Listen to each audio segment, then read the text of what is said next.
Босноо.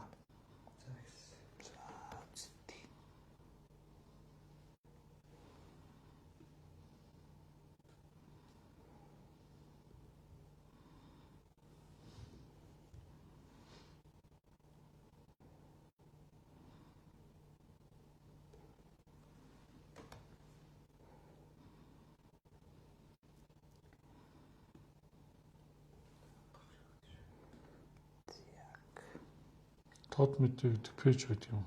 Тий. Таах миний уншаад шүү. Таах.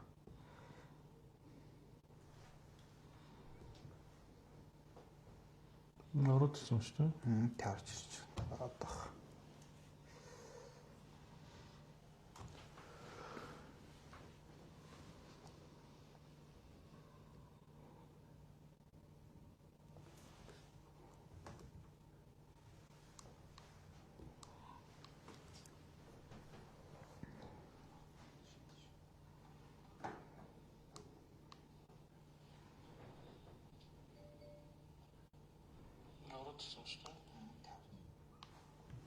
Нэлээд хоцорд юм.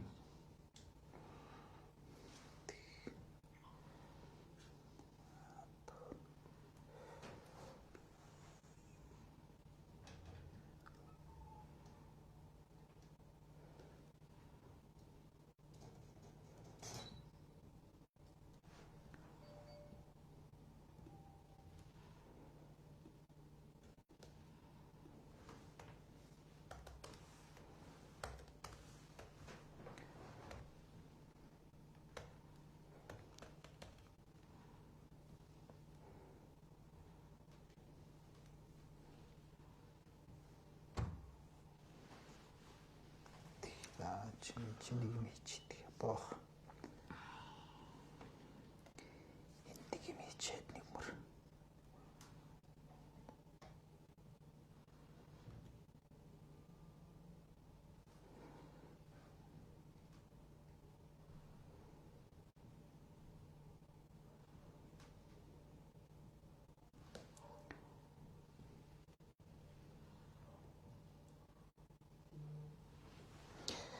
Алччээ.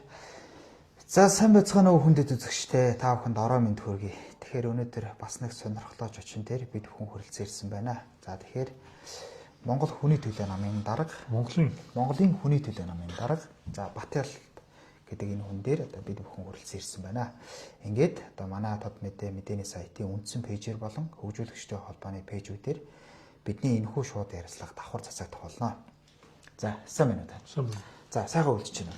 Сайхан үлдэж байна. За сүүлийн үед улс оронд нөхцөл байдал одоо халуухан гэмээр юм янз янзын одоо асуудлууд араасаа хөөрж байна л та. Зүгээр хамгийн сүүлийн жишээ гэхэд одоо ухаан удаг гэдэг ч юм уу те. Нэг талдаа хүмүүс агуулгын хувьд бол баялгаа эзэмших нь зөв гэдэг. Нөгөө талдаа энэ ч одоо хэдхэн гэр бүл эзэмшиж дууслаа штэ. Таны үеийн улсын хурлын гишүүн чинь бити дормжлоод байгаараа гэдэг байгаа штэ. Тэгэхээр та улс төрийн намын даргын хувьд иргэний нийгэмд 20 жил явсан хүний хувьд энэ талаар нь юу гэж харж байна? Энэ нь зөв үү буруу юу? За би өөрөөс чинь нэг асуумар байхгүй. Сүүлийн үед гэж тодтогч шүү дээ. Сүүлийн үед гэдэг ямар цаг хугацааг ойлгож байна? За би энэ удаад бол танаас асууж байна. Би одоо хоёулаа сүүлийн үед цаг хугацаагаа их зөв тодорхойлвол тий. Энэ манай үзэж байгаа хүмүүс маань ч гэсэн одоо зөв ойлголт авах хэрэгтэй байхгүй юу? За магадгүй сүүлийн үе гэдэг энэ улс орны нийгэм эдийн засгийн дотоод зохион байгуулалт алдагдаад байгаа энэ цаг хугацааг тий магадгүй сүүлийн 7 хоногоор ойлгож байна уу 24 цагаар ойлгож байна уу тий магадгүй 2 жил юм уу 20 жил юм уу тий 30 жилээр ойлгох уу гэдгээс шалтгаалаад энэ сүүлийн үе гэдэг үг бол их ойлгомжтой болох гэж бодоод байгаа. Тэгэхээр би өөрөө нэгэн одоо урагшаага энэ сүүлийн үе гэдгийг би бол Монгол улсын сүүлийн 33 жилийн хүрээнд авч ярих хэрэгтэй болов уу гэж хардгийг. Яг энэ өнөөдөр бол ингээд яг 33 жилийн 1992 оны анх дугаар үндсүүл батлагтаа гаргасан зарим нэг алдаанууд маань өнөөдөр ингээд нийгмийн ноцтой хямралыг бий болгоод тий. Тэгээд хэн нэгэн хүний нэр барьж бид нар алдааг одоо тохох гэдэг шүү дээ. Жишээлбэл элбэг дорж юу яасан гिचлээж гэдэг юм уу тий. Магадгүй бям сүрэнгов ёс төр 20 дугаар тогтоол ус эхлэх ч юм уу тий. Ингээд ер нь бол мэдээч Монгол улсын өнөөгийн нийгмийн нөхцөл байдал бол ямар нэгэн цаг үетэй холбоотой байхгүй.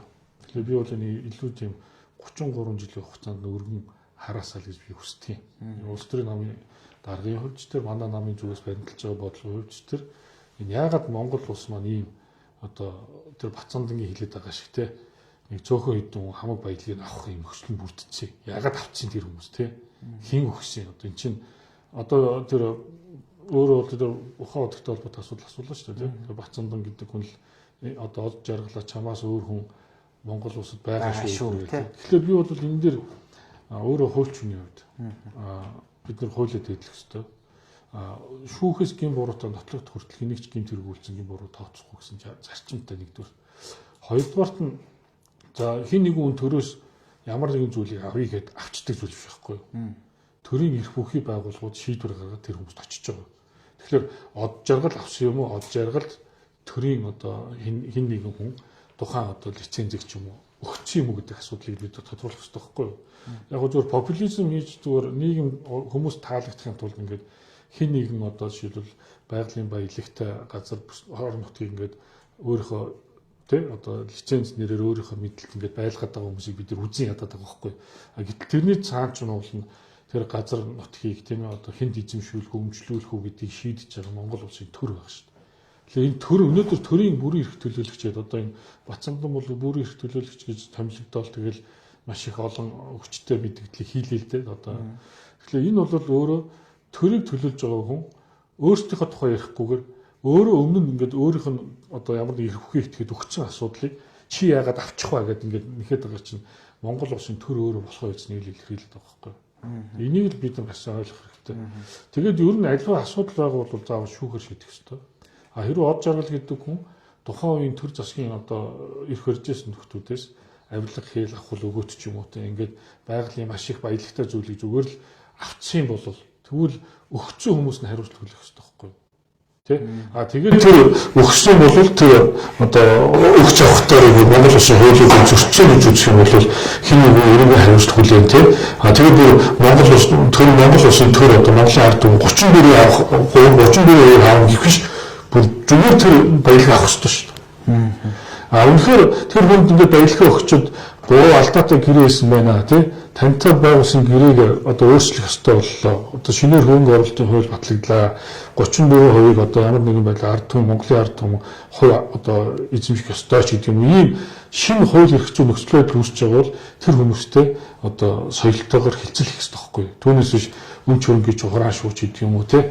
MCS гэдэг нэг айхтар мангас байна. MCS гэдэг компаниас одоо хандив авсан баахан улсын хурлын гишүүдийн нэрийг зарлаа л те. Тэгэхээр энэ бол өөрөө нэг улс төрийн эрх мэдлийг буруугаар ашиглаж байгаа. Энэ үндсэн хуулийн бус аргаар Монгол улсыг удирдах байгаа. Үндсэн хуулийн бус аргаар асуудалд хандж байгаа. Энэ өөрөө нийгмийн маш том ноцтой зөрчил рүү түлхэж байгаа юм зүйл болж байна л гэж би хэлэх гээд байна. Хуулийн дагуу энэ асуудлыг шийдэх хэрэгтэй шүү. Тийм, зарим нэг тохиолдолд хилцэл хийхгүй ч байсан болно л гэдэг шиг шүү.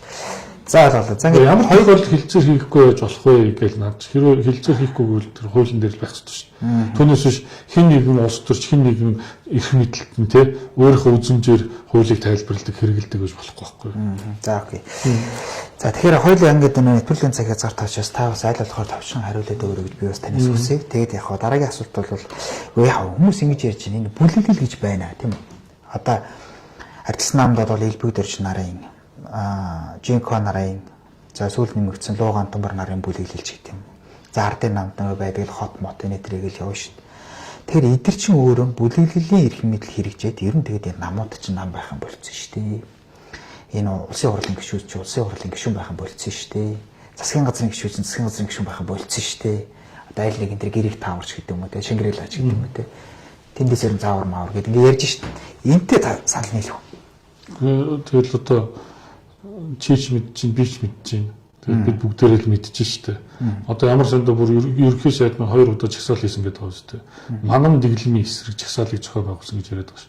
Тэгээд одоо яг бид нар нэгд өдөр яг энэ асуудлаар бид нар одоо үндэсний аюул байдлын зөвлөл тагнуулын ерхий газраас бид нар асуулга тавих гэдэг. Ер нь энэ бүлэглэлийн гэмт бүлэглэлийн тухай тэмцэх одоо хэрвээ Монгол улсад ямар нэгэн байдлаар үндсэн хуулийн байгуулалт үндэсний аюулгүй байдал сөрөг нөлөө учруулах ус тийм ээ. Энд ч бүр эдийн засагт ингээд нөлөөлөх үс бүлэглэлүүд үүснийг ерөнхий сайд нь өөрөө яриад шүү дээ. Тэгээ энийг одоо та бүхэн байгаа юу байхгүй гэж асуугаасаа илүүтэй яаж Монголын ард түмэн бүх нийтээр энэ янз одоо зөвхөн хувийн эрх ашигыг хөөцөлсөн бүлэглэлүүдээс салах вэ гэдэг талаар бүх нийтээр бодох хэрэгтэй байна. Сонгуулиор л бол бид нар бүх асуудлыг шийдэх боломжтой байхгүй Монголын ард түмэн. А гэтэл харамсалтай нь өнөөдөр сонгуулиар ярьж энэ бүлэглэлүүд маань ингээд нам гэдэг нэртэй бүтэж болж хувиран гутлаа ард түмэндээ одоо сонголт хийхэд нь одоо цаад учруулдаг, саналыг худалдаж авдаг тий. Одоо маш олон тийм бохир технологи хэрэгжилж Монголын улс төр ингээд гажуудаад байна шүү дээ. Тэгэхээр бол бүлэглэлийн хувьд бол тодорхой бүлэглэл байгаа. Одоо энэ улс төрийн нам бол одоо хамгийн халахвчилсан гэмт бүлэглэлийн одоо юм газар болчлоо. Тэгэхээр өнөөдөр Монголд 30 гаруй нам байж байна. Энэ 30 гаруй нам дотроос яг үнэхээр бодлоготой намынхаа одоо үзэл баримтлалын үндсэн хуулинд нийцүүлээд ингээ хөгжүүлэлт хийж байгаа нам хэд байна. А зөвхөн намын одоо нэг даваа тал бол төрийн эрх мэдэлд очих сонгуульд өрсөлдөх ганц боломж байна шүү. Тэгэхээр сонгуулиар дамжуулаад бүлэглэлт нөгөө эрх мэдлийг шилжүүлэх замаар нийгмийн баялаг шудраг босоор хуваарлах энэ шунхаан сэдэлттэй тий ашиг олох зорилготой бүтцэн хаана байна гэдгийг бид нар маш сайн ялгадаг баймаар байхгүй. Тэгэхгүй бол одоо чинь ерөөсөө л одоо Монгол улсын өнөөдөр Монгол ардын нам арчилсан нам одоо дээрээс нь хүн гэдэг нэг жижиг нам тий бидний эцсийн зорилго өнөөдөр та өөрөө засгийн газрын үйл ажиллагааны хөтөлбөртөө танилцсан уу? 2024-өөс 28 оны саяны 8 сарын 27 оны өдөр 2024 оны 8 сарын 27 оны өдөр улсын хурлаар батлагдсан засгийн газрын үйл ажиллагааны хөтөлбөр гэж байгаа. Тэгэхээр тэр үйл ажиллагааны хөтөлбөрийг та бас судлаад үзээрэй. Тэр хөтөлбөр дээр бол үндсэн хуулинд байхгүй зүйл байгаа юм. Жишээлбэл энэ засгийн газар нэгдүгürt улс их орныхоо эрх ашигыг бодно шүү гэж. Хоёрдугаарт нь улс төрийн намын эрх ашигыг бодно шүү гэж. Гуравдугаарт нь хувийнхаа эрх ашигыг бодно шүү гэдэг ингээд засгийн газар үйл ажиллагааны хөтөлбөр дээр хувийн эрх ашигыг хуульчлаад одоо байж байгаа юм одоо доройтсон байдалд л очсон ба шүү дээ. Яг тийм бол үндсэн хуулийн дээр хин нэгэн төрийн албаагч хувийн эрх ашигыг бодно гэсэн утга агуулга байхгүй байхгүй юу? Иргэнийхээ эрх ашигын төлөө, иргэнийхээ эдийн засаг, нийгэм, хууль зүйн болон бусад баталгааны төлөө төр засаг маань байдаг. Үүрэгтэй бүр ингээд одоо арчилсан үндсэн хууль буюу өнөөдөр хүчин төгөлдөр бүрдэж байгаа хуулиараа. Тэгэхээр эн чинь өөрөө намын эрх ашигыг хуулиндаа хувийнхаа эрх ашигтай цуг ингээд тодорхойлоод өгчлөөр энэ бол бүр нөгөө бүлэглэлүүдийг ашиг сонирхлоо нуудаг биш бүр ил ингэж засгийн газрын үйл ажиллагааны хөтөлбөр дээр ил зарладаг болтлоо бид нар ялзарсан байна шүү. Тэгэхээр одоо бидний тэр бүлэглэл нь сайн, энэ бүлэглэл нь сайн гэж хандхаасаа илүүтэй бид нар яаж шударгаар нийгмийн баялагийг хуваарладаг байх юм? Яаж шударгаар бид нар энэ ус орноо удирдах? Яаж одоо бид нар эвтэй тий одоо нэг хайрлж хүндэлж амьдрах юм бэ гэдэг асуултын хариултыг олох шаардлагатай байна. Тий. Тэр би яг бүлэглэл дээр бас тойроод нэг юм асуулт та. Бүлэглэл байх нь зөв үү гэж зарим хүмүүс ярьж байна. Бүлэглэлийг хад үзэж болохгүй. Энд чи одоо хүний л одоо нийгэм шүү дээ. Энд чи та гэр бүл гэхтэл охтууд нь аавдаа сайн битэг үстэй тий. Чи ингээл хоорондоо ингээл байдаг юм аа. Бүр эдийн засгийн ашиг сонирхолтой бүлэглэлч байх ёстой дэр гэж ярьж шít. Тэр бүлэглэлийн чинь компани, хоршоо, нөхөрлөл, төрийн бус байгууллага, нам гэж нэрлэдэг байхгүй юу? Яг одоо ингээ хууль зөрчиж, хууль бус юм хэрэг бусдыгаа хохироодог бүлэглэлийг бид нар байж болохгүй. Энэ бол гэмт бүлэглэл гэж нэрлэдэг. Тэгээд тэрүүгээр бид нар эрүүгийн хуулиндаа гэмт бүлэглэл зохион байгуулсан бол одоо эрүүгийн одоо хариуцлагыг хөндрүүлж шийтгэл оногдуулахар хуульчилсан байдаг байхгүй юу? Тэгэхээр та бидний ярьж байгаа бүлэглэл бол хууль бус аргаар Монгол улсыг удирдах байгаа. Хууль бус аргаар тэр тендер нийгмийн баялагийг ингээд хувьдаа аваад байгаа бүлэглэлийн тухай ярьж байна тийм ээ. Тэгэхээр энэ бүлэглэлтэй засгийн газар бүрэн эрх төлөөлөгч гэдэг нөхдөд тэмцдэг байхгүй юу? Яг тэгвэл энтэй чинь тэмцэх одоо тагнуулын ерхий газар, авилгатай тэмцэх газар, цагдаагийн одоо байгууллага гэх тийм гүйцэтгэх ажлын эрхтэй. Ялангуяа энэ улс төрийн ашиг олох зорилготой гэмт бүлэглэлтэй ямар байгууллагууд тэмцдэг гэхлээр нөгөө гүйцэтгэх ажил эрхлэх эрхтэй байгууллагууд тэмцдэг байхгүй юу? Яг гэх юм бол энэ өөрөө наана ил харагддаг цаана одоо хуульдаа нь явагдаж идэг. Гэмт бүлэглэлийн одоо хууль бус үйл ажиллагааны чинь дандаа нүднээс талд явагдаж байгаа шүү дээ. Тэгэхээр энэ нүднээс талд явагддаг ил үйлдэгддэг энэ гэмт хэрэгүүдтэй тэмцэхийн тулд төрийн тусгай албатууд байж идэг. Одоо хүнийг тагнах, чагнах, мөрдөж мөшгөх албатууд. Гэтэл энэ албатууд өнөөдөр ажиллаа хийхгүй байгаа нь л одоо ерөнхий сайдын маань яриад байгаа зүйл одоо энэ дээр нотлогдож шүү. Жишээлбэл эзэнтэй шүүгчийн тухай ярьж байна тийм. Шүүгч эзэндээ үйлчлэлээ. Хууль зүйн сайд маань яриа сууж байна. Энэ болгон чи юу хэлээд байгаа юм? Тэгэхээр манай хууль хяналтын байгууллага маань нийгмийн хөлөөс үүргээ биелүүлж чадахгүй байх гэсэн үг байхгүй юу? За би одоо таны одоо бүлэглэл гэдэг дээр нөгөө авилга холбоос шалын гэмт хэрэг заашгүй холбогдсон шүү дээ. Бүлэглэл хэрвээ авилга албан тушаалын бие биендээ шаа харамж өгөх замаар хэн нэгэн давуу байдал үүсгээд нийгмийн баялагийг шудраг усаар хуваарлаа тий. Одоо Батцамдангийн дээр хэлж байгаа өгнүүд донд бол энэ илэрхий байгаа байхгүй. Бүх лицензний бараг тэдэн хувийг авдаг ч гинөө тий. Нийгмийн баялагийг одоо шудраг усаар хуваарлаа өөртөө аваад идэг гэдгийг хэлээд шүү. Тэгвэл энэ чинь харж хандж байгаа хэвээр Батцамдан биш. Яг өнөөдөр биш. Яг тухайн үед нь харж байгаа хэвээр одоо төрийн нүдчих болсон хууль хяналтын байгууллагууд ялангуяа гүйцэтгэх ажил хэрэгтэй байгууллагууд байгаа байхгүй. Тэр байгууллагууд нь ажиллаа хийхгүй байна л гэдгийг өнөөдөр Батцамдан илэрхийлж яриад байгаа байхгүй. Тэгэхээр бид нар ингээд Батцамдангийн яриад байгаа ярианд автахаас илүүтэй цаана асуулт үлдээд байна шүү дээ. Яагаад Батцамдангийн яриад байгаа энэ гэмт хэргийн шинжтэй зүйлүүдийг шалгах ёстой байгууллагууд нь шалгаагүй юм бэ гэдэг асуулт зайлшгүй тавигдах ёстой байхгүй.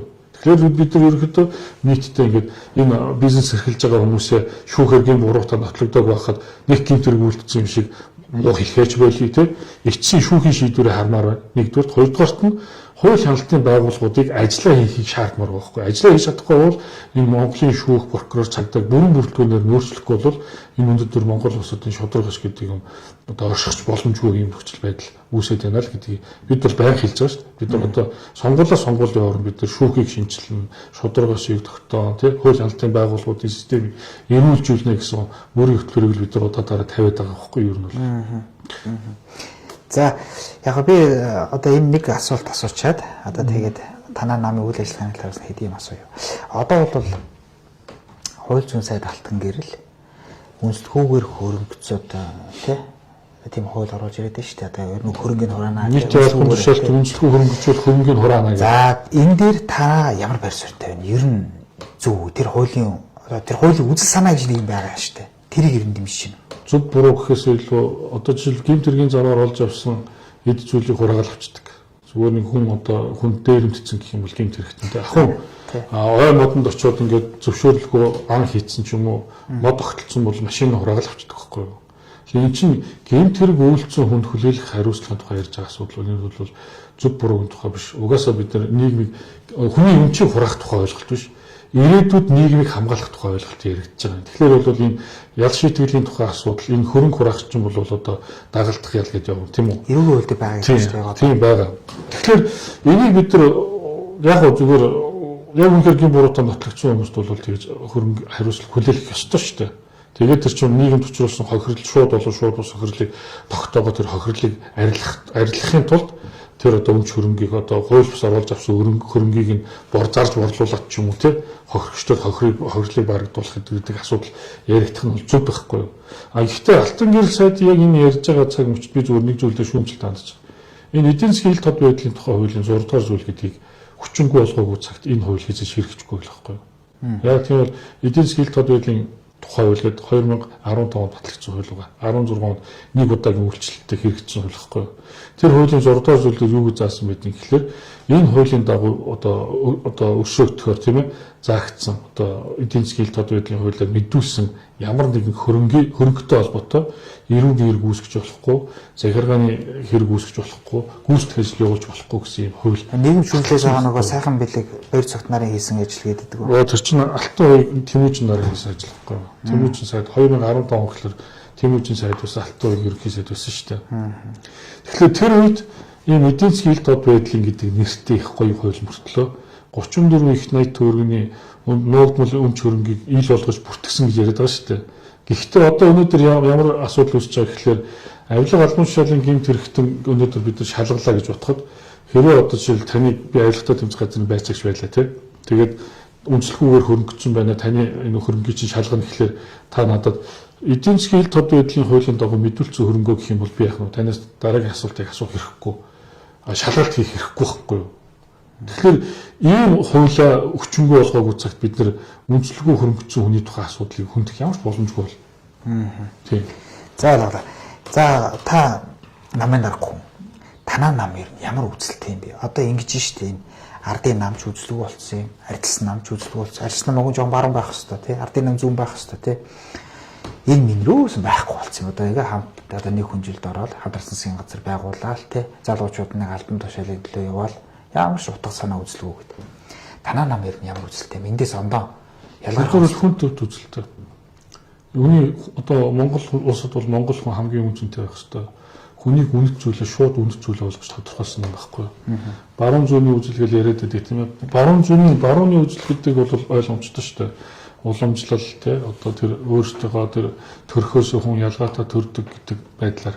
За зүүнийх бол одоо сүүлийн үед гарч ирсэн буюу одоо хүн бүхэн сайхан амьдрах хэрэгтэй. Тэгэхээр Монгол хүн болгон зүүнний үзэл. Яг тэгэхээр манай үндсэн хууль маань зүүн үзэлд суурилсан үндсэн хууль байхгүй юу? 19 дэх Монгол улс өнөөдөр хүчин төгөлдөр мөрдөж байгаа үндсэн хуулийн 19 дэх зүйлээр төрөөс хүний эрх хэрэгчлөлөг хангахуйц эдийн засаг нийгэм хууль зүйн болон бусад бүх баталгааг бүрдүүлнэ, хүний эрх зөрчигдөд тэмцэн хүн төцийн эрхийг сэргээ хэвлүүлнэ гэсэн юм өгүүлбэр байгаа байхгүй юу? Энэ бол ерөөсөө зүүнний үзлийг илэрхийлсэн өгүүлбэр. Тэгэхээр энэ өгүүлбэртэй бол монголчууд би ингээд уулзаад явахад бол баг 100% санал нийлт юм бэл. Энэ зүйлтэй бол сонсоод энэ зүйлтэй би санал нэг байна. Эдийн засгийн баталгааг хангуулмаар байна, нийгмийн баталгааг хангуулмаар байна гэдэг ийм байр суурьтай байгаа байхгүй. За харамсалтай нь өнөөдөр Монгол улсын төр одоо 1992 оноос хойш яг ийм үжил баримтлалыг үндсэн хуулийн дээр тунхаглалчаад тэгээд энэ өнгөрсөн 33 жилийн хугацаанд Монгол улсыг удирдсан улсын их хурл засгийн газар яг энэ төрийн үүргийг биелүүлсэн үү гэдэг энгийн асуултыг илүүдэл асуумаар байхгүй тийм. Ер нь бид нар улс төрийн нам бол одоо дутаад байгаа юм биш тийм. Маш олон улс төрийн нам байна. Гэхдээ энэ намууд маань үнэхээр улс төрийн үйл ажиллагаа явуулж чадчихна уу гэдэг асуудал байхгүй. Улс төрийн үйл ажиллагаа бол төрийн эрх мэдэлд очиод тэгээд одоо нийгэмд хэрэгцээтэй байгаа хууль тогтоомжуудыг боловсруулах, батлах, бодлого хэрэгжүүлэх тийм. Тэгснээрээ нөгөө нийгмийн бүх хүмүүсийг аз жаргалтай амьдруулах санитар үндсэн хуулийн 19 төр зүйл заасан нөхцөлийг бүрдүүлэхийн төлөө одоо энэ улс төрийн намууд маань зорж явах хэрэгтэй. Харамсалтай нь бол манад бол хувийн эрх ашиг мөнгө гэсэн одоо үнэт зүйлтэй улс төрийн намууд ингээд сүүл үед одоо гараад ирлээ л дээ тийм. Одоо хүмүүс намд хандив өгнө. Хандивынхаа хариуд нь одоо улс төрийн эрх мэдэл худалдаж авна. Эргээд улс төрийн эрх мэдэл дээр очиж төрийн эрх мэдэлд очихлээрээ өөрсдийнхөө гаргасан мөнгийг одоо илүү дагуулж авна тийм. Энэний чинь цаана нөгөө нийт эрх ашиг, улс их орны эрх ашиг гэдэг юм чинь хохироод байгаа байхгүй юу? Ер нь том зургаараа бид нар энийг харах хэрэгтэй нэгдүгээр.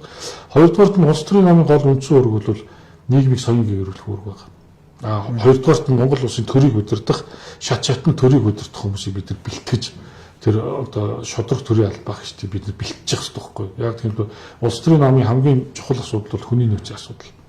Тэгэхээр одоо Монголын хүний төлөө намаас бид нар үндсэн хуулийн дугуйлан гэдэг төслийг санаачлаад ингээд бүх орон нутгуудад бид нар үндсэн хуулийн сургалт зохион байгуулалт явуулж байгаа байхгүй юу?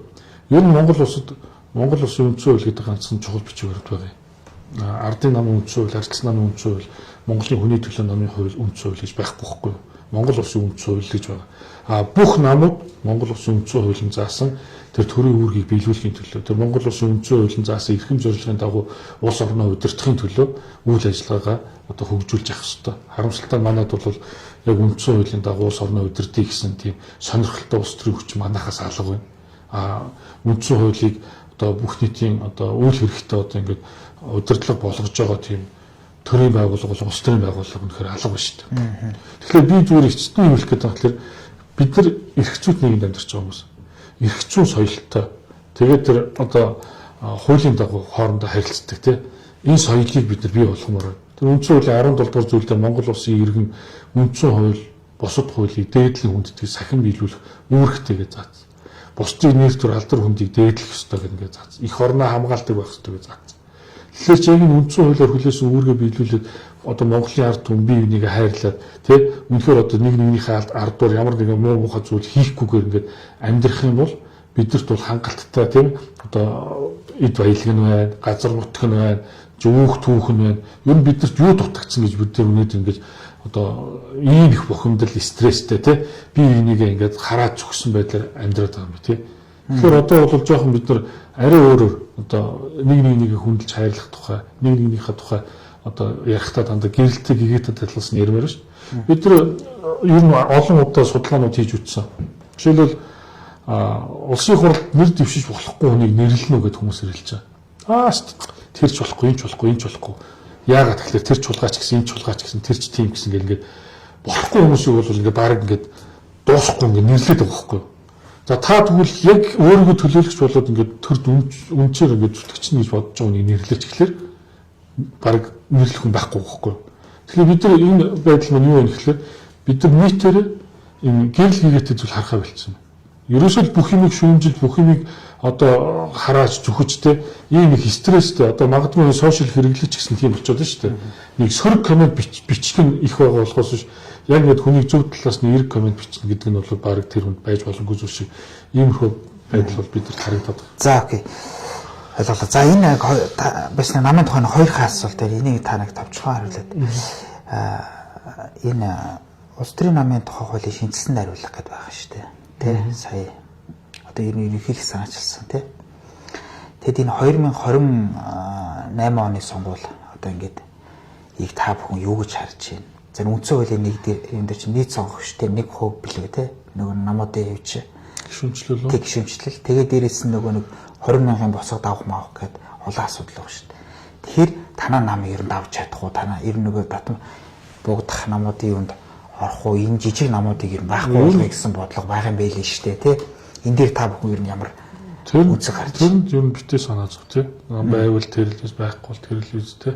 Тэгэхээр та бүхэн ч гэсэн ер нь өөртөө одоо танаа нам гэж ярихаас илүүтэйгээр одоо энэ улс төрийн идэвхтэй болох хэрэгтэй тий. Ялангуяа танах одоо ингээд үнэхээр мэдээллийн ийм үйл ажиллагаа эрчимтэй явуулж эхэлж байгаа бол нийтийг соён гээгэрүүлэх ажил руу явах хэрэгтэй тий. Тэр манай одоо чинь Монголын хүний төлөө нам бол байхгүй нэг чухал биш. Тийм ер нь бүх заавал бид нар байгаа л Монгол улс одоо мандаал бид нар байхгүй гэл ингээл ийм өрөөсгөл байдлаар хандах хэрэггүй байхгүй. А хүн болгон дор бүрнэ чадах зүйлээ нийгмийн сайн сайхны төлөө ирээдүйн сайн сайхны төлөө хийх хэрэгтэй байхгүй. За одоо энэ эрх баригчдын зүгээс ингээл янз янзын бодлого гаргаж ирээл жишээлбэл одоо Алсын 2050 гэдэг үндсэн хуулиас давсан ийм бодлогын бичвэр баталчаад тэрэндээ улс төрийн намуудыг мөрийн хөтөлбөрөөр нийцүүл гэсэн юм үндсэн хуулийн бус шаардлага тавьж байгаа тохиол байгаа. Тэгэхээр энэ бол цаг зуурын асуудал байхгүй юу? Энэ 28 онд юу ч үлээд болоо үлээд тий. Тэгэхээр энэ засаг төр маань энэ чигээрээ байх ч юм уу, ч юм уу. Одоо юу болж болно шүү дээ. Тэгэхээр бид нар зүгээр заавал тэр нэг 20,000 хүний юу юм уу одоо мэдээж ирэх барьж байгаа хүмүүс маань аль болохоор л одоо өөрсдийнхөө эрх мэдлийг авч үлдэх, өөрсдийнхөө одоо давуу байдлыг ингэж хадгалж үлдэхийн төлөө дандаа боддог шүү дээ.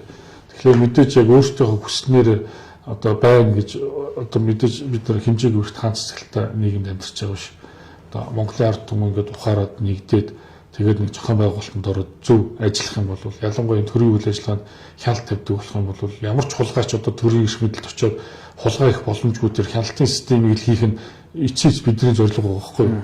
Тийм нийгмийг л хийж чадах юм бол одоо энэ улс төр гэдэг юм чи өөрөө ийм их хөөсөр сүнцэнтэй зүйл байхаа болчих واخгүй. Та хүн ч гэсэн яг нийтлэл дээр ер нь хэвлэл мэдээллийг бол дөрвөлт засаглал гэж нэрлэдэг шин.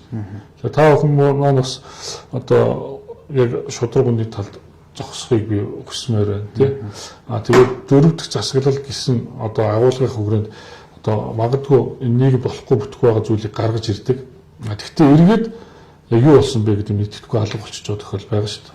Хэвлэл мэдээллийн байгууллагууд маань зарим талаараа одоо зүгээр улс төрчдийн эрх баригчдын нөгөө нэг бүлэглэлд үйлчилдэг бас нэг хэрэгслэн болж өрөөд байгааг та бүхэн бол өөрсдөө хардаг л билүү тий. Одоо ямар нэгэн байдлаар зарим нэг сайт хэвлэл мэдээллийн байгууллагууд нь жишээлбэл маш хэмжээний мөнгө төгрөг авцсан, телевизтэй холбоо гэтэл мөнгө авцсан. Одоо ингээл сая дамжин ингээл гишүүн ярьж байлаа шүү дээ. 250 сая төгрөг улсын хурлын гишүүдүүдийг хэвлэл мэдээллийнхэнтэй гэрээ байгуулалт өгчдөг шүү дээ гэж ярьж байгаа ч шүү дээ тий. Тэгэхээр мэдээж тэр мөнгө өгж байгаа хүн ямар зорилгоор мөнгө өгч байгаа, ямар зорилгоор гэрээ контракт байгуулалтын хэвлэл мэдээллийн байгууллагын үйл ажиллагааг юун дээр тогтдгийг Монгол улсад өнөөдөр яг хэвлэл мэдээллийн ийм олон байгууллага байх шаардлагатай үгүй юу гэдгийг ч эргэж хармаар байгаа байхгүй тийм. Нам тавьж байгаа шаардлага тавьж байгаа л тэрнтэй адилхан бусад бүх зүйлүүд дээр ийм шаардлага тавьж яг бодит үнний тал хэдүүлээ баймаар. За окей. Энэ 2024 оны сонгуул сая болж өнгөрлөө улсын хурлын. Тэгээ танаа нам оролцлоо тий.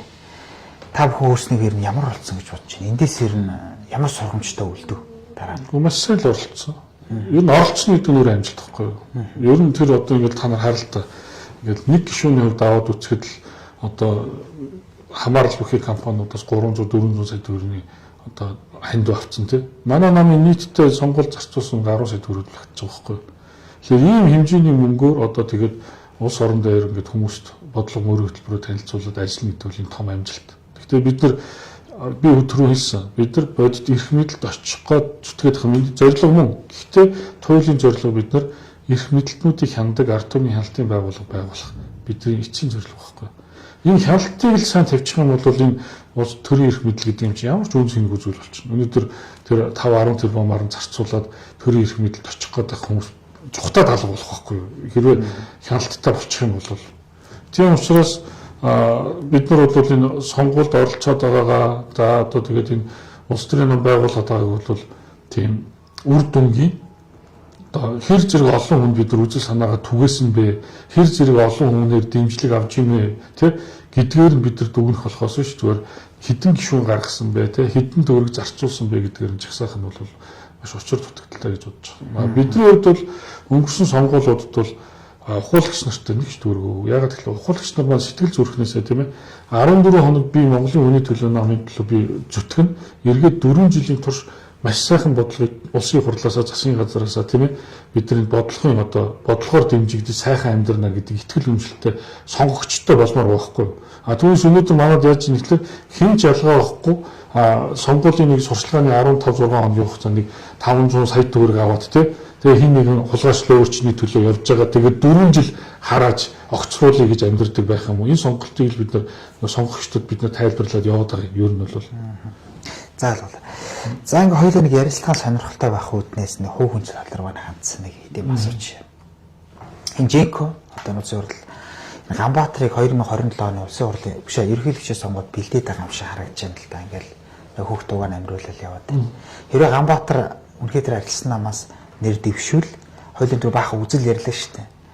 Тэгээ зүүнний үзэлтэй нөхөр бол одоо жинхэнэ тэр арчсан үзэл санаа ярьж байгаа тэр үнэхээр намын гişүүд байдаг бол мэдхгүй те нэг талтай.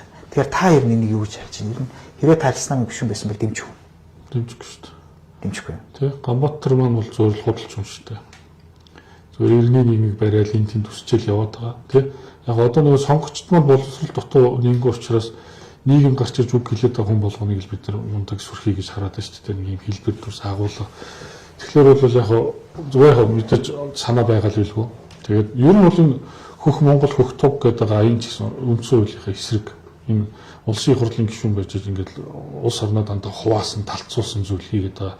Энэ зүйлд бол би одоо үнэхээр энэ Батболго гэдэг одоо болиос л гэж боддог. Ер нь бол одоо Монголын арчсан холбоо тийм энэ нь бол өөрөө Женко гэдэг компани бол нэг мафи Италийн тэр загалмаас эцэг гэдэг кинонд гардаг компани нэр шүү дээ. Нэг мафийнхны тийм. Тэгээд ингээд багасаа маф шүтээ төсцсөн тийм.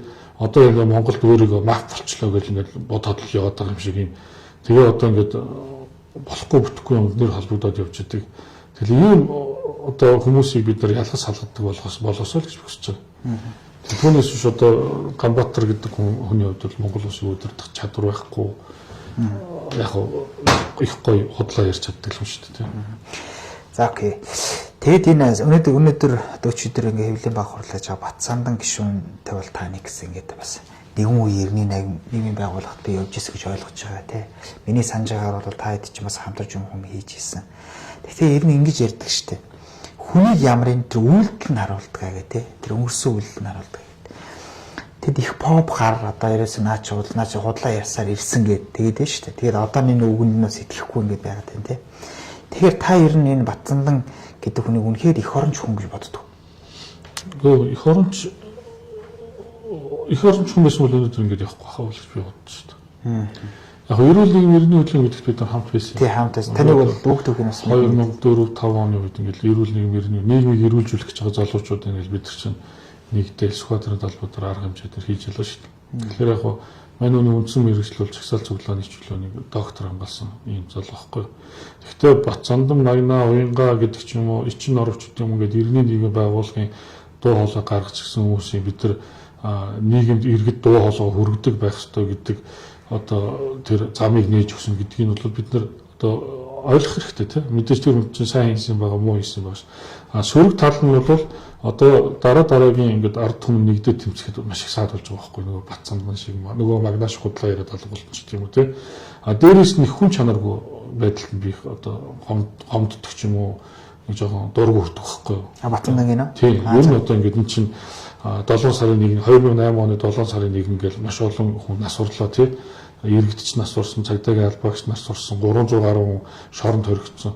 Тэр хүмүүстэйг эргэж нэг ч холбоо барихгүйгээр тэгээ шууд өөрөө арчил намд ороод явчихсан ч гэдэг юм тий. Дараа нь иргэний одоо хөдөлгөөний нам гэж байгуулснаа болоод арчил нам руу ороод арчил намаас гарснаа шинэ нам руу ороод ингээл ерөөсөө энэ нэг юм иргэний нэг юм байгууллага сөрөг хүчний дүр дээр гарч ирж ингээд амьдраа сурчлаа л та энэ хүмүүс маань. Тэгэхээр үндэсний цаад үндсэн зорилго маань нийгмийг эрүүлжүүлэх тий. Нөгөө нэг хүн болгон Монгол их орондоо сайхан амьдардаг нөхцөлийг бүрдүүлэх гэдэг нөгөө том зорилготой хүрээгүй мөртлөө дунд нь ингээд хувийн эрх ашиг хөөцөлтөд ингээд их том хэмжээний мөнгө төрхтэй юмд холбогдоод ингээд яваад байгаа нь бол одоо үнэхээр нөгөө дараагийн тэмцэгчдэд итгэл алдраад байгаа нийгмийн одоо тий үйл итгэгчдийг бий болгоод байгаа хамгийн одоо өнгөрсөн энэ 20 жилийн хугацаанд хийсэн нийгэмд гаргаж ирсэн хамгийн тийм сөрөг нөлөөний болов гэж бид үгэн байхгүй.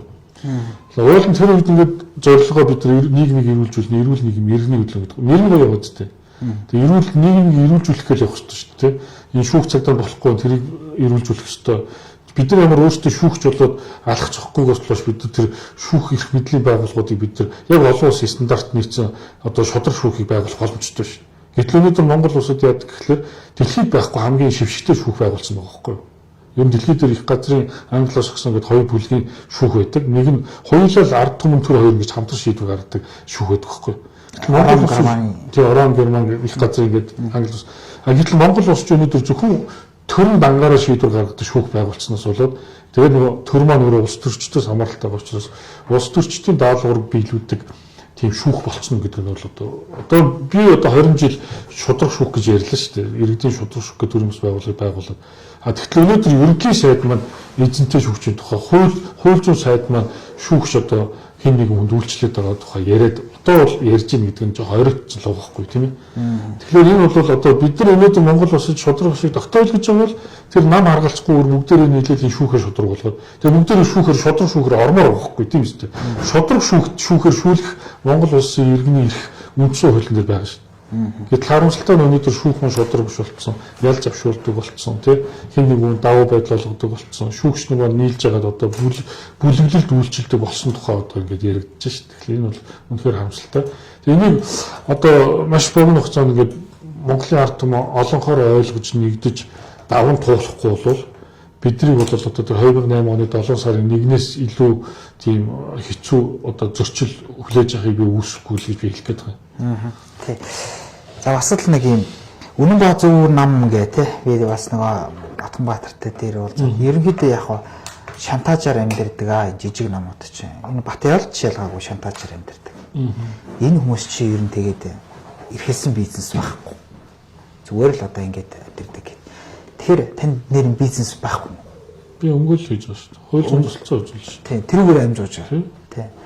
Тэрээс шантаж гэдэг одоо ярьж шүү. Чамд баримт байна уу? Тийм. Та одоо болохоор яа. Одоо ингээд та нар баримтгүй мөртлөө хамт амжуулаад юм шилчгансан ярианууд яриад яваад байгаа байхгүй тийм. Шантаж хийдэг Отгонбаатар өөрөө юу гэж зарласан гэхэлэр авилгатаа тэмцээд баян амьдарч болдгоо юм гэж яриад байгаа байхгүй. Авилгатаа тэмцдэг хүн шудраг өсний төлөө тэмцдэг хүнийг тэр шорон гяндан хилмигдүүл түлээж яддаг шүү. Дахь нь одоо энэ 20 жил шудраг шүүхийн төлөө явлаа. 3 удаа шүүхээ одоо энэ хоригдож моригдоод тэгээ одоо 10 гаруй удаа ингээд торгуулж моргуулаад ингээд явж байгаа байхгүй юу. Тийм. Ер нь гэхдээ миний ажил мэргэжил онцлог. Яагаад тэгэхээр би өөрөө хуульч хүн, гин тэрэг судалдаг хүн. 15-6 мянган хүнд хуулийн зөвлөгөө өгсөн байна. Над дээрс нь дандаа л зовлонгоо ярьж хүмүүс ирдэг шүү дээ. Тэгээд тэр зовлонгийн сонсголоо дандаа л манай салбарын нөгөө хариуцлагагүй шүүгч, прокурор, цагдаагийн буруутай үйл ажиллагаанд суулгаад хохироод хилмигдсэн хүмүүс надад ханддаг. Тэр хүмүүсийн эрхийг хамгаалаад явхад тэр системтэй тэмцэлтэхэд байна шүү дээ. Ямар нэгэн хууль бус юм хийх ямар ч орон зай байхгүй байхгүй юу? Хэрвээ би ямар нэгэн хууль бус юм хийдэг байсан бол Эрдэнэ Чингис хоёрын асуудлаас тийм тэр тодорхой тэр мэдээллийн сайн ихтлаад үзгүй Эрдэнэ Чингисийн яриаг нь хоёр яриа байгаа шүү дээ. Одоо өөрөө надад ингээд мөнгө авчирчихгүй тэрийг би авахгүй гэдээ авчихсан. Яг үүндээ бол ингээд тэр олигарх тэр монтнуудаас санал болгосон мөнгийг аваагүй ганц хүн бий байхгүй юу? Тэгэхээр аваагүй ганц хүний шантаж чинь болчиход бусд нь чимээгүй аваад яваад идэг гэж болох юм уу? Тэгэхээр энийг бас хүмүүс ойлгох хэрэгтэй байхгүй юу? Тэгээ цаг хугацаа өнгөрч байгаа учраас энийг хүн болгоод ойлгох байх л та. Гэхдээ одоо чи яг энийг жишээлбэл ямар зорилгоор асууж байгаа ч их сонирх байхгүй тийм. Миний одоо тэр санаачлаад яваад байгаа тэр үндсэн хуулийн дугуулын төслгээд ядахтаа л чи өөрийнхөө эрхийг хамгаалахын тулд үндсэн хуулийн заасан тэр 18 төрлийн эрхээ мэддэг байх хэрэгтэй тийм. Хүн болгон үндсэн хуулийг мэддэг байх хэрэгтэй гэж би ч одоо 45,000 км одоо тойрч Монгол улсаа 3 удаа тойроод 130 суманд очиод 150 мянган хүн лекц уншицсан. Энэ мэдээлэл чамд сонирм шиг байгаа байхгүй тийм. Батялал шантаач чинь үгүй гэдэг асуултыг асууж зүгээр нэг сонирхолтой байлгаа. Одоо энэ яагаад сонирхолтой гэж танай редакцийн үед ийм асуулт сонирхолтой байх ёсгүй байхгүй юу? Ер нь бол яг үзэгчтэй олон хүн татах гэж болно тийм. Гэхдээ батялалтын үед шантаач чинь үгүй гэдэг тэр чинь дахиад би чамд хэлээ. Энийг тэр шудраг шүүх хууль хяналтын байгууллагаар тогтоогод бодит дүн юу болсон юм бэ гэдгийг тогтоочих юм. Би батялалт гэдэг хүн юу хийгээд яваад идэм бэ гэдгийг илүү сонирхох хэрэгтэй байхгүй юу? Би бол одоо өөр чинь ингээд энд орж ирээд батялал чам дараа шантаач чинь батялалт шантаач чинь үгүй гэдэг асуулт асуугаад ингээд миний тухай яриад өнгөрөх нь чухал уу те? Чи надтай уулзчаад намайг нэрээ би ч гэсэн ингээд хэлмэгдээд янз янзаар дуудуулахад би ядахтаа ийм одоо хууль зүйн тусалцаа ингэж авах юм байна те. Би үндсэн хуулийн дээр заасан ийм эрхтэй байна гэдээ мэдээд авах нь чамд чухал уу гэдгийг чи сайн ойлгох хэрэгтэй байхгүй юу? Одоо шинэ үнэн ба зүйн намын дараагаас би ингэж асууж өөрөнд тайлбарлаж яана л да манай хүн. Тэ ингэж бизнес ингэж юу гээл те. Би зүгээр яг тийм л юм танаас асууж. Энэ бол яг зүгээр таны хэмжүүлээд авах хэрэггүй зүгээр яг би сэтгэл хэмжүүлж байгаа гол нь те. За одоо хоёулаа зүгээр нэг одоо энэ ярьслага ингэ төгсгөх шиг хандж байна. Одоо та бүхэн ярьслага бас хязгаартай. За одоо ингэж энэ иргэн нийгэмч бай. За улс төрийн намч бай. Та түрүү ярьлаа шүү дээ. Дөрөвдөгцөл сэтгүүл зүүч бай гэх те. Ингээд өөр өөрсдийнхэн салбарт энэ 34 жил одоо ингээд нэг ам зугаал ядаал ингээд нэг яваад байна. Нэг тал нь хүмүүс бол боожих гэж ингэж хараад байна шүү дээ. Арай болоогүй наа чи боожих гээд гээд. А нөгөө тал нь юу яриад байгаа юм бэ 34 жил гэдэг чи одоо хүний насаар бол юу юм бэ те. Одоо бараг эдэр нас руу орж ийн үгүй те. Тэгсэн бас нэг үнцэг гарч иж байна. Нөгөө талд нь үгүй энэ юу? Энэ 90-с 2000 оны хооронд л бид нар алдсан юм. Энийг заваарсан юмнууд л төрөөрж байх юм бужигнуулж яний тэр болсон гэж өнөөдрийн хамаг жонхоо өөрсөн. Тэр социализм руу бол орох ерөөсөө хэрэггүй байхгүй шүү. Бидний л 34 жилийн юм гэж яриад байгаа байхгүй. Тэгэхээр ер нь энэ 34 жил бид хэд юу туучдсан юм бол таны бодлоор. Тэгээ ерөөсөө айгүй амархан. Зүгээр бид хит хяналттай нэгээс хит хяналтгүй нийгэм төшөөлсөн байхгүй юу? Тэгвэл одоо мэдээж социалист нийгмийн үеийг мэдэхгүй шүү дээ.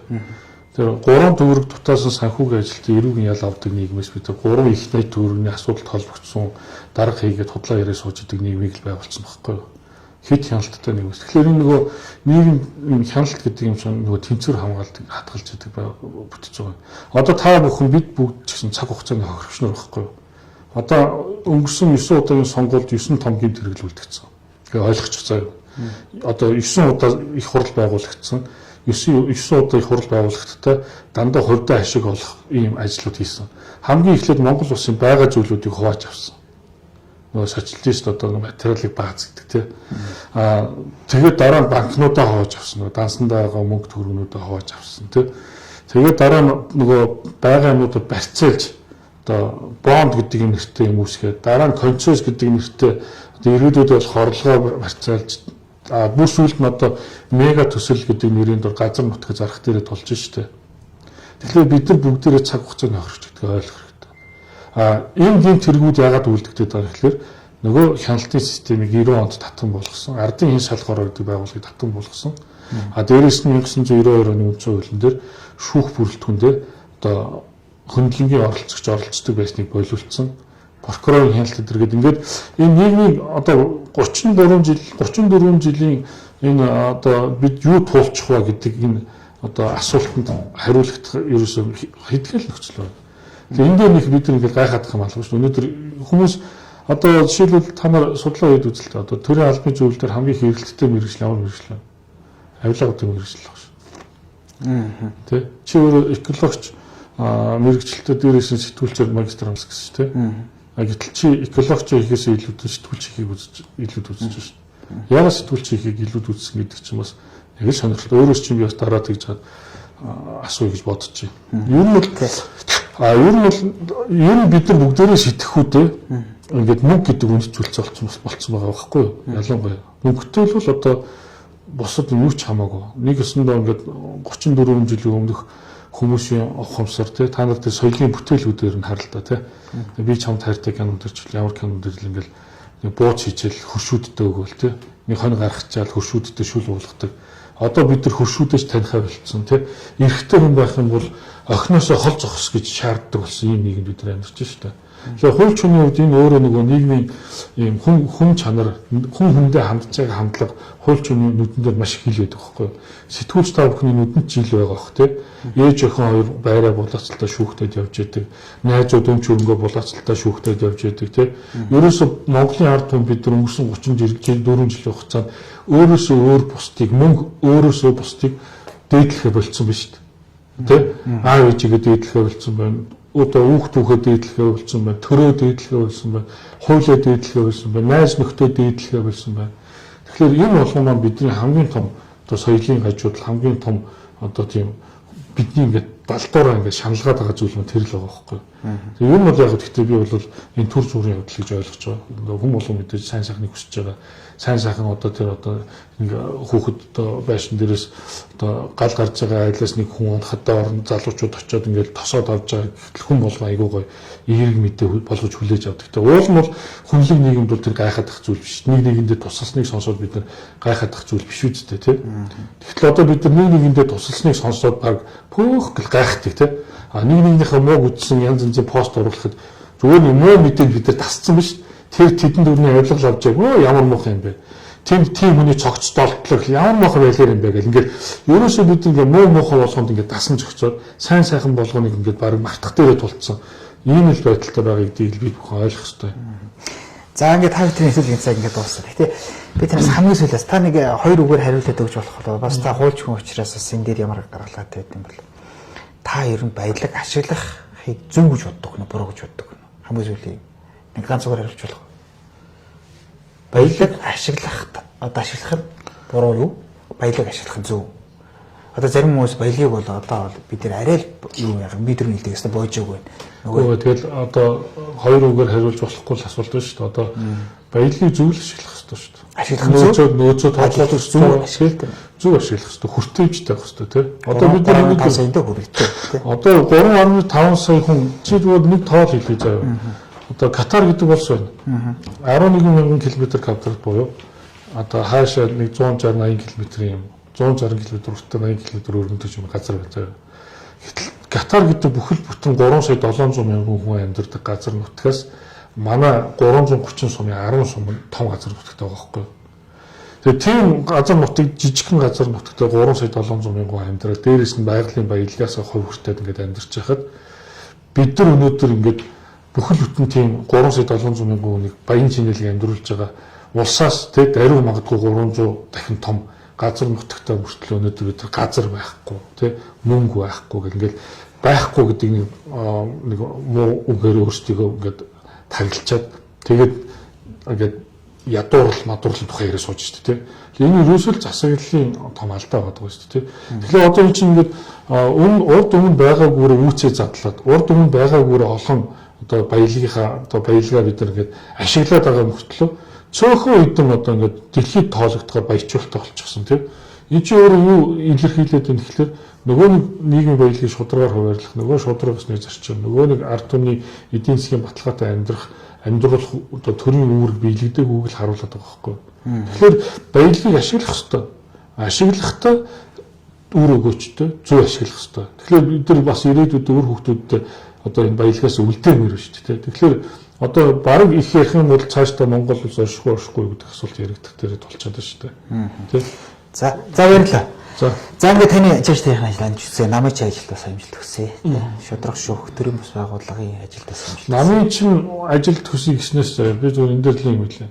Энэ нам болгоныг та за сэтгүүлчид жишээлбэл намаас харьяат ус байж бол магадгүй. Гэхдээ нам болгон таны сайн сайхны төлөө тий одоо чиглэж байгаа таны эдийн засгийн баталгаа, таны нийгмийн баталгаа, таны хууль зүйн баталгаа одоо ингээд та хоёрын ярилцлагыг үзэж сууж байгаа бүх хүмүүсийн төлөө санаа зовоод яаж энэ хүмүүсийг бүгдээр ингээд эдийн засгийн баталгаатай, нийгмийн баталгаатай, хууль зүйн баталгаатай байлгах вэ гэдгийг бодож идэг бүтэж байх хэрэгтэй маа. Тийм учраас энэ улс төрийн үйл ажиллагаанд та бүхэн идэвхтэй оролцож байгаа болч гэж одоо танаа нэвтрэл үзэж байгаа хүмүүст хэлмээр. Тэгээд танаа нам чиний нам гэх мэтлээр ингээд зүгээр нэг юм тамга тэмдэг гэрчлэгэнд хуваагдаад зүгээр талцаж хуваагдах зорилгоор энэ намыг битээ ойлгоод байгаа ч гэдгийг би бас хэлмээр санагдаад байгаа байхгүй. Тэгэхээр та бол одоо ингээд манай нам үе таалга нээлттэй танаа. Тэгээд та намайг дэмждэг ч бай, биднийг дэмждэг ч бай, дэмждэггүй ч бай, бид төрийн эрх мэдэлд очих юм бол бидний таньдгүй бүх 3500 монгол хүмүүсийн сайн сайхан амьдрах их орноос зогтож биш их орондоо ингэж одоо итгэл дүүрэн аз жаргалтай сайхан амьдрэх нийгмийг бүтээхийн төлөө Монголын хүний төлөө нам ажиллаж байгаа шүү гэдгийг та бүхэн ойлгосоо гэж хүсэж байгаа юм. Түүнээс биш борог ингээл нам байгуулсан уу баг нам гэдэг чинь жигтэйхэн муухай зүйл ч гэдэм үү тэгээд баг танаа намд чинь амжилт төсөө идэрх мэтлэр гэдэг юм хүний байдлаар бити хандаач. Монголын намууд бүгдээрээ монгол хүн болгоны сайн сайхны төлөө байх ёстой наа гэдгийг би одоо эцэст нь хэлмээр. За баярлалаа. За баярлалаа үндэт үзэгчтэй. Тэгээд шууд ба шудраг ярилцлага өгөр өндөрлөө. Ингээд дод мэдээ сэтгүүлч билгүүтэй байлаа. Баярлалаа.